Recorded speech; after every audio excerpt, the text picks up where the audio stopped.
Hello friends, Jagadhatri వాళ్ళు ఇంట్లో నుంచి బయటకు గుమ్మం బయటకు వెళ్తూ ఉంటారు. అంతలో ఇంట్లో అంతా పొగొస్తూ ఉంటుంది. అప్పుడు కౌశికి అంటుంది, ఏంటి ఈ పొగ అని అంటుంటే, అప్పుడు జగదాత్రి, అమ్మో ఇంట్లో ఎంత పెద్ద మంట లేకపోతే ఇంత పొగొస్తుంది అని అంటూ ఉంటుంది. అప్పుడు కౌశికి, అమ్మ పిన్ని ఇంట్లోనే ఉంది అని అంటుంది. అనేసరికి ఇంకా యువరాజు ఈ అమ్మ ఒకవేళ ఈ పొగకు భయపడి నడుచుకుంటూ వస్తే ప్లాన్ అంతా వేస్ట్ అయిపోతుంది అని అంటూ యువరాజు లోపలికి వెళ్ళిపోతూ ఉంటే, అప్పుడు నిషిక, ఆగండి యువరాజు ఆగండి అంటూ అందరూ యువరాజుని పట్టుకొని బయటికి లాగుతూ ఉంటారు. ఇంతలో వైజయంతి, అమ్మో పొగ పొగ అంటూ నడుచుకుంటూ మెట్ల మీద నుంచి దిగి వస్తూ పరిగెత్తుకుంటూ అబ్బోడా అబ్బోడా అంట బయటకు వస్తుంది.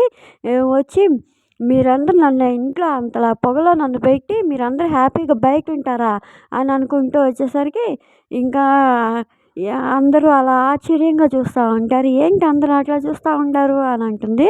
అనేసరికి అప్పుడు జగదాత్రి, ఇన్ని రోజుల నుంచి పక్షవాతం వచ్చి వీల్ చైర్లో కూర్చున్న మీరు ఇలా నడుచుకుంటూ పరిగెత్తుకుంటూ వచ్చేసరికి అందరూ ఆశ్చర్యపోతున్నారు అత్తయ్య అని అంటుంది. అప్పుడు వైజయంతి, పక్షవాతమా అని అంటూ ఒక్కసారిగా షాక్ అయిపోతుంది. ఇది ఫ్రెండ్స్ ప్రోమో అయితే. ఇంకా మీకు నచ్చితే ప్లీజ్ లైక్ చేయండి, సబ్స్క్రైబ్ చేయండి. Thank you for watching friends.